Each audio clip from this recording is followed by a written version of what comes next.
సందీప్, మనం ఏం చేసినా వాళ్ళ పెళ్ళి కాకముందే చేయాలి. ఇప్పుడు వాళ్ళు పెళ్ళి అయింది, వాళ్ళు మేజర్లు. ఇప్పుడు మనం వాళ్ళని ఏం చేసినా కూడా మనదే తప్పు అవుతుంది. మనకి ఎంత పలుకుబడి ఉన్నా కూడా అప్పుడు మనకు అసలు పని చేయదు.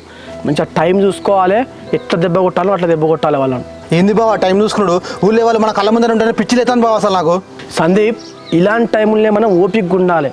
ప్రతి దానికి కాలమే సమాధానం చెప్తుంది. ఇప్పుడు వాళ్ళ టైం నడుస్తుంది, మనకంటూ ఒక టైం వస్తుంది. అప్పుడు మనం వంటింటో చూపిద్దాం. బావా నీ లెక్క నేను ఓపుకుంటలేను బావా. ఏదో ఒక రోజు టైం చూసుకొని వాళ్ళని భూమిలో లేకుండా చేస్తా బావా నేనైతే. నువ్వేం చేసినా ఆలోచించి నిర్ణయం తీసుకో. ఎందుకంటే ఇప్పుడు ఈ ఎఫెక్ట్ అనేది మన రియల్ ఎస్టేట్ మీద పడ్డా అనుకో, మళ్ళీ మనకు ఫైనాన్షియల్గా కూడా చాలా ప్రాబ్లం అవుతుంది. ఏం చేయాలనుకున్నా కూడా నాకు చెప్పు. నువ్వు ఇద్దరంగా ఆలోచించుకొని ఏం చేయాలని చెప్పేసి ఒక నిర్ణయం తీసుకుందాం. బావా ఈ విషయం మామయ్య తెలిసిందంటవా? తెలిస్తే మామయ్య ఏమనుకుంటాడేమో. వాళ్ళు పెళ్లి చేసుకున్న విషయం ఊరంతా కూడా గుత్తాళ్ళు, ఇంకా మా నాన్న వరకు పోలే అంటావా చెప్పు. దీని అమ్మ వీళ్ళిద్దరి వల్ల ఊళ్ళో ప్రశాంతత లేకుండా అయిపోయింది బావ మనకు.